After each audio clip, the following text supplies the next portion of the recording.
today for my Make It challenge, I'm going to make this much clay and turn it into a cuttlefish.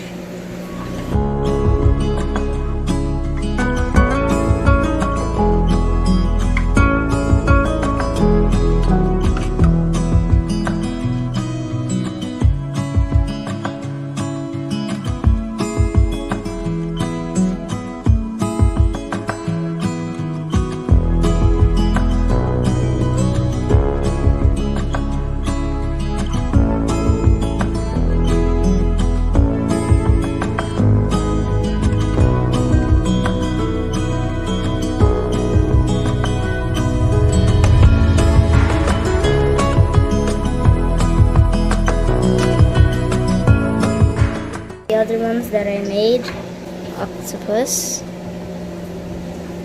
the next one's a squid. Kind of looks like the cuttlefish right over here.